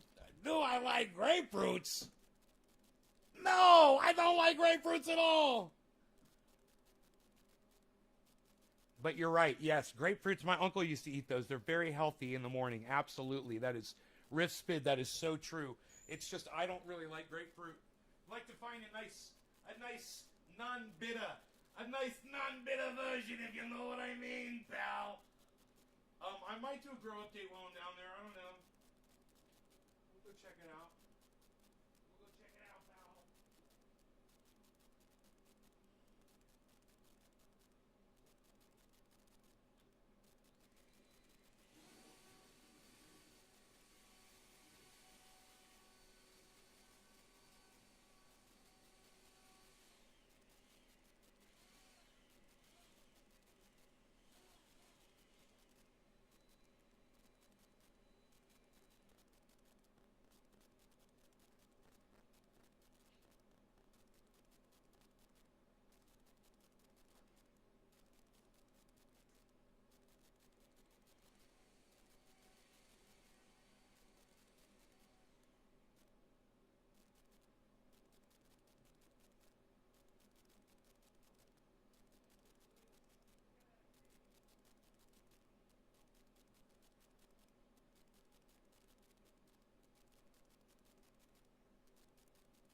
Hey, Callie.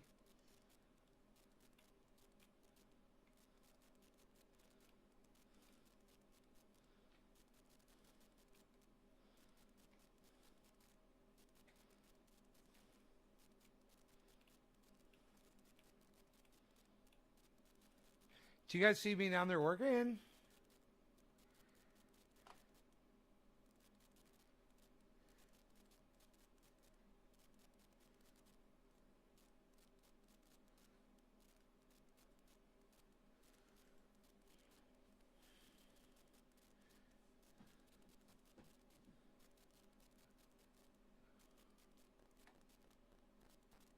Did you see me down there working or no? Oh, you didn't see me down there working? Well, now you can see everything that I did. It was stuck the whole time. That's fucking funny. God damn it, man. You didn't see me gardening naked. So, well, I watered each pot. I set up the cages. I set up watering tubes. I cleaned it out and gave it feng shui. I set the wall up straight because it was crooked. You could see the bracing in there holding it up. I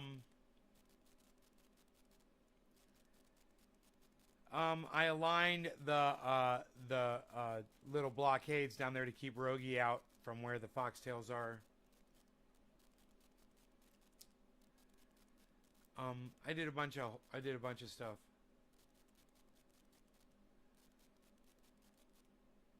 It's just like peaceful flow, feng shui. Everything is in such a way that it's calming. It has a calming, pleasing effect. Feng shui. A room should have like feng shui when you walk into it. Should be set up so that it's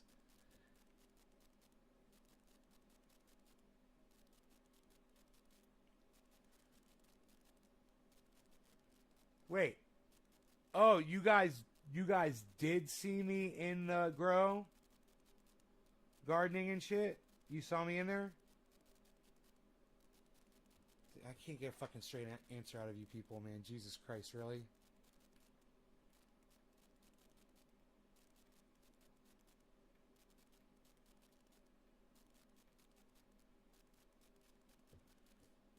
Alright, well. Did any of you see me in there working or no? Alright.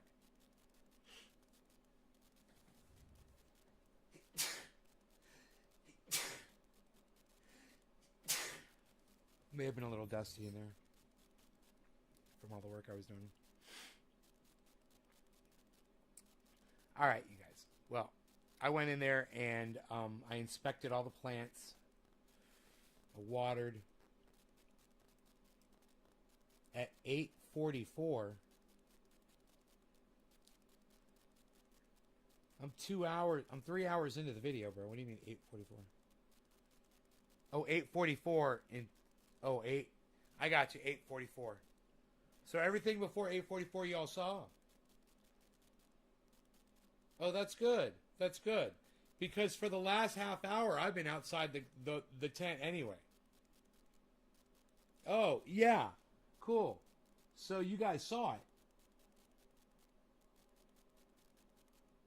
You saw the first 5 minutes of me going in there? Really? That's it? The first 5 minutes of it? Well, you see I lifted the back up. Let some air through there.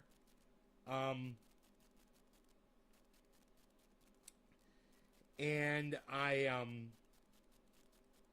adjusted the cages. I put the watering tubes in. I gave it the feng shui. There were items and things around. I put everything in one corner and made it nice and orderly. So when you're in there, you're able to work and move around and stuff unobstructed, which makes it easy to water. Seeing some tomatoes popping out. The potatoes haven't broken the top of the soil yet. But I put the potatoes in there nice and deep. It'll be a little while. And then we'll have potato flowers. Little white potato flowers everywhere.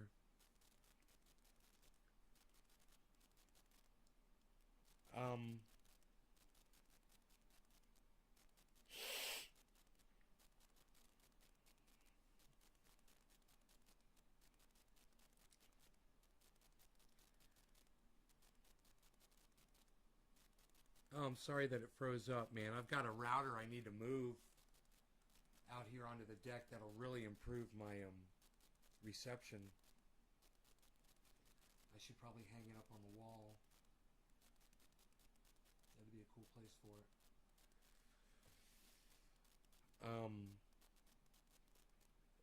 Mark's plants are just, wow. They're exploding, man. His plants are doing so well.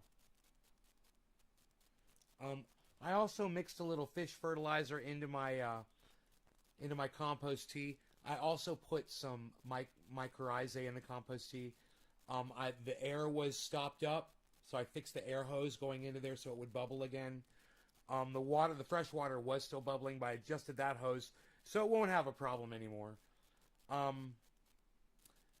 I got that green container, 2.5 gallons of water, and I put in 3 tablespoons of fish fertilizer in the water, and I watered all 6 of the plants, basically right on top of the stem of the plant, on all 6 of them. So they got a good fertilizer today, man. You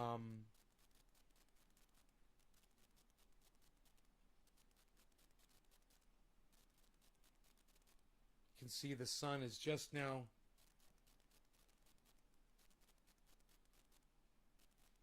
He's doing a bad job and won't listen.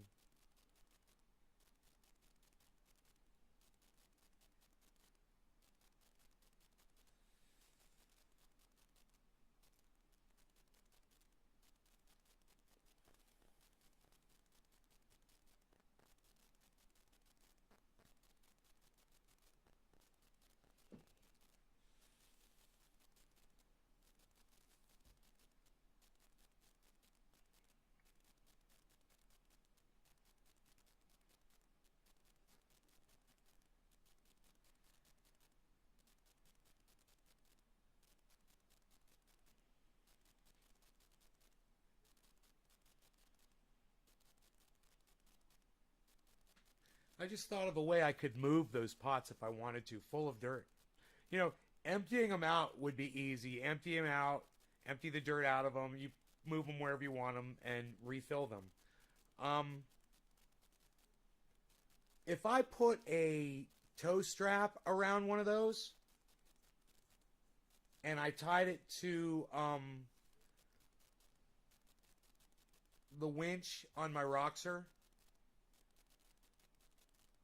I bet you I could just slide those across the ground, man, and move them around and stuff. Like that. Because it would strap all the way around. It would just slide the whole frickin' thing. It would just push what's in front of it forward. It'd be kind of fun.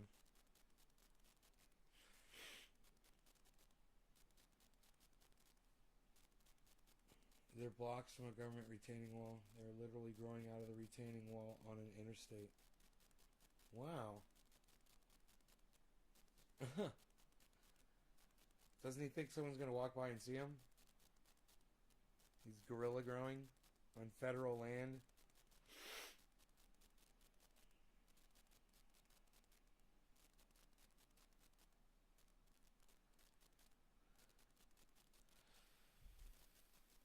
I wouldn't mind lifting up all those walls, actually. I might look into that. I need posts to do it. Man, Saturday, Pinoy's coming, and I should be getting the electronics for my sawmill, which means it's all together. It just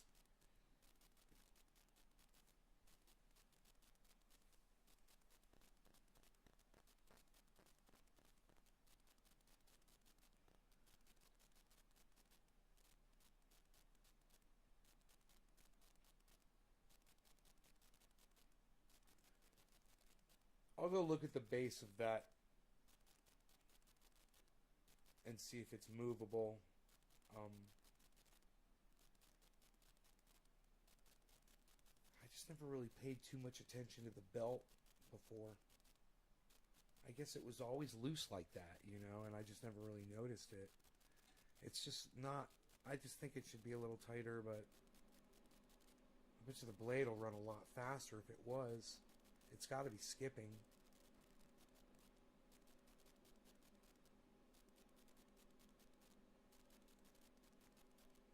Got to really get in there and look at it. I could call the guy that sold it to me and ask him if there's a way to tighten that belt. There might be. I'm sure if I look at it, if there's a way, I'll see it. There's, you know, 2 other pulleys. They just don't look like they're adjustable. They look like they're on what you would call hardwired axles, you know, non-adjustable.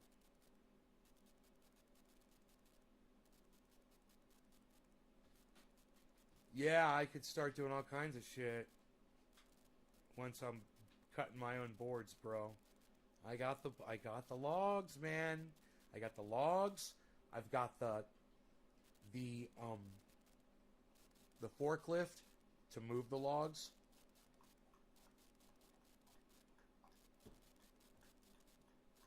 I've got the roxer to drag them.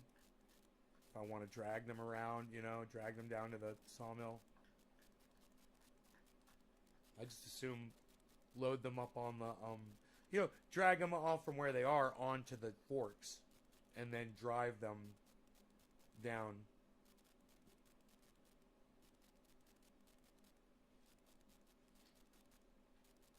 Oh, several thousand? Bro, I know. You should see some of these trees.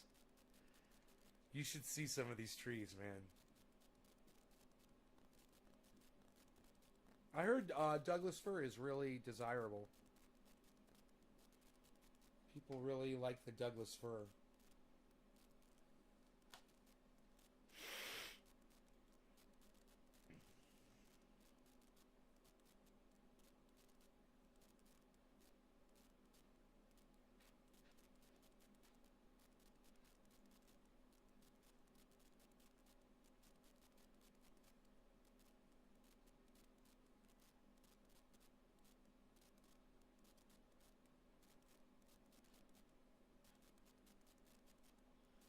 It's, oh, fur is used for flooring. Oh.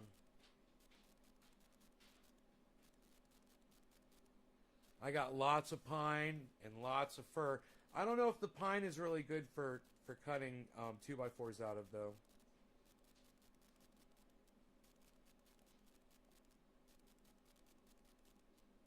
I guess maybe if you were doing, if it was good, young, you know, not young, but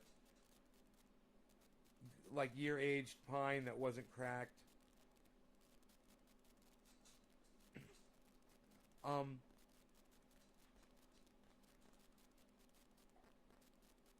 Mark, I couldn't think of Mark's name. Mark was telling me to slice the pine into slices for siding, knotty pine. He's like, bro, he's like, that stuff is so gorgeous. I'm like, I know. I'm looking at just what I've already just cut is amazing. Which I believe was some Douglas fir. It takes staying well. That's why it's good for flooring. I wonder if pine's good for anything. I just got so much pine. There's a lot of trees that Mark just cut down a ton of trees that had pine beetle infections. Man, I've been growing his fucking plants for him. I haven't heard from him in frickin' 2 weeks.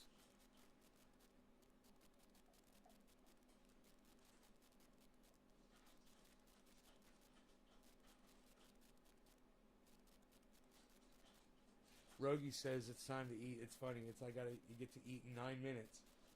Yeah. My fast is over. Time to drink some water and start getting ready.